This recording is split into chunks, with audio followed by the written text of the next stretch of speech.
tidak hanya berbakat tapi juga mau bekerja keras. Salah satu pertimbangan itu adalah sendiri.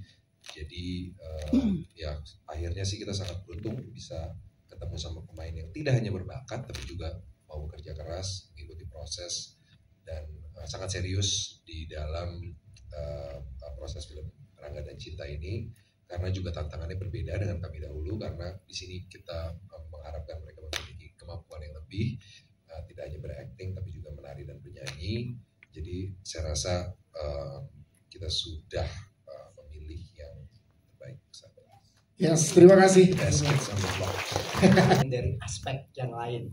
Tapi kalau saya sih sebenarnya sama seperti waktu dulu Niko, sebenarnya karakter Rangga itu karakter yang sebenarnya sedikit outsider di sekolahnya gitu. Dan ketika kita mulai ketemu El,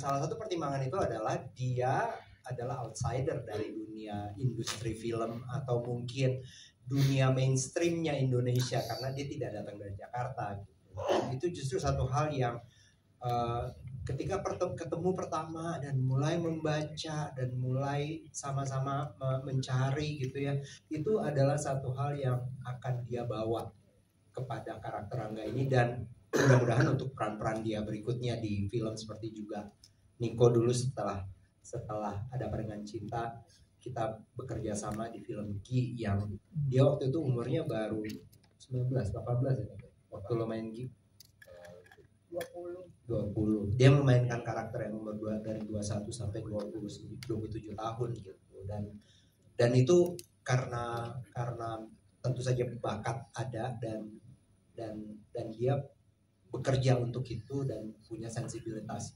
Jadi saya pikir untuk Rangga, El waktu itu akhirnya setelah sekian banyak pertimbangan dan ratusan turnamen kita mempertimbangkan itu, kita memutuskan dengan sangat yakin. Kalau Lea, saya pikir masuk ruangan aja udah langsung, kita semua langsung nengok dan langsung merasakan sesuatu gitu dari dia. Terima kasih jawabannya Mas Riri, thank you. Jadi untuk chemistry kita udah banyak berbicara, terus banyak saling bertukar pikiran juga antar karakter, antara Milly dan Mamet, dan Rami mungkin boleh berdiri buat yes, okay, boleh. Siap, silakan. Nah, silakan.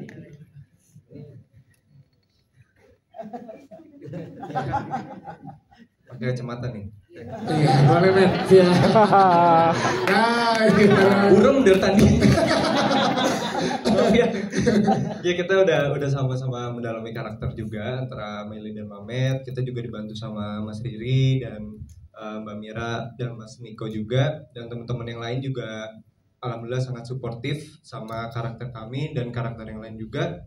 Jadi ya sejauh ini kita sangat enjoy memainkan karakter Milly dan Mamet.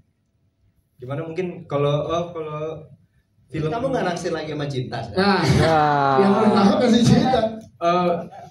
Iya nonton aja tuh. Nonton aja gimana?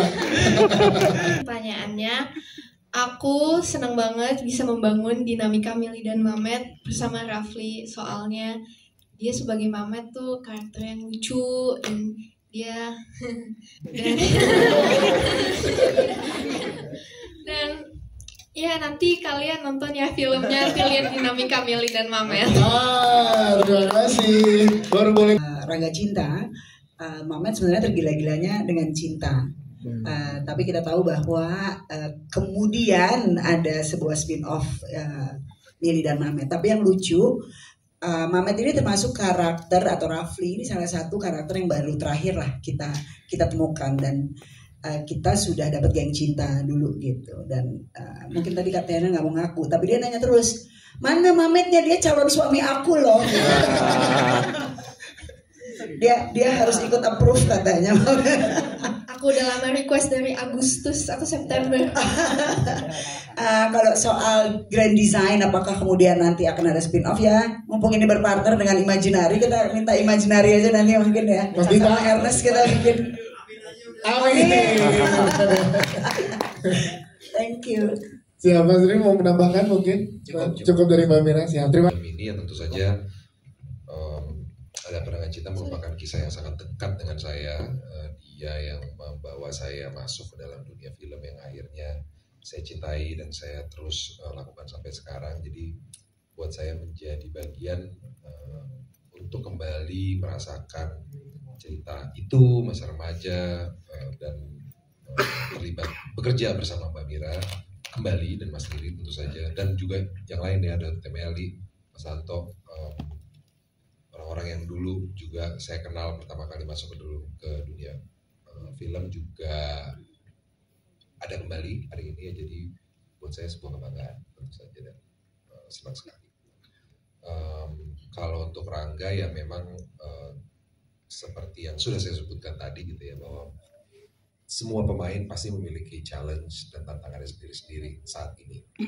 Karena mungkin berbeda dengan kami dulu yang kita nggak tahu apa-apa, kita hanya membaca skrip lalu berlatih berkali-kali dan akhirnya main film gitu. Kalau sekarang mereka sudah punya referensi, mereka tentu saja punya interpretasi yang perlu kita hormati, dan kita merasa bahwa justru dengan pengalaman mereka, pengalaman pribadi mereka sebagai remaja bisa kaya, bisa menambah memberikan sesuatu yang grace yang baru buat penonton film Indonesia.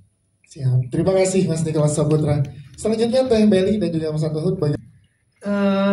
Pemeran di Rangga dan Cinta ini pastinya mempunyai beban yang cukup berat ya, karena mereka harus bisa, selain bisa acting, harus bisa nyanyi dan harus bisa nari juga. Dan yang pernah saya rasakan dulu juga bernyanyi di hadapan senior itu pasti panas dingin ya, keringet dingin. Jadi pasti itu juga yang mereka alami. Jadi ketika reading, ketika pendekatan, saya berusaha menjadi teman buat mereka walaupun umurnya beda 1 tahun sama saya, mereka itu. Jadi saya suka kasih lilin wangi-wangi, terus saya suka bawain coklat ke lokasi itu sebenarnya supaya lebih cair aja gitu. Jadi ya, alhamdulillah ketika pas proses syutingnya kita udah lumayan nggak gapnya nggak terlalu jauh gitu, lebih kayak temen ya nggak sih, kayak temen nggak sih, enggak ya? Iya dong, kayak teman ya. Jadi nggak kaku lagi gitu. Kita udah kayak keluarga, dan yang berat kan karena mereka harus nyanyi live, Yes. ya, bukan lip sync gitu ya, nyanyinya live dan berulang-ulang kali gitu dilakukan. Jadi selain dari suaranya harus prima, juga energinya juga, dan secara kejiwaan juga harus enak gitu, harus santai. Jadi saya selalu membuat supaya semuanya santai, itu aja sih. Siap Teh Beli. Mas Santo mau menambahkan, silakan. Dalam pre-production memang kita melakukan penyesuaian tangan nada dan lain sebagainya, sehingga nanti ketika dinyanyikan secara live jadi lebih mudah ya.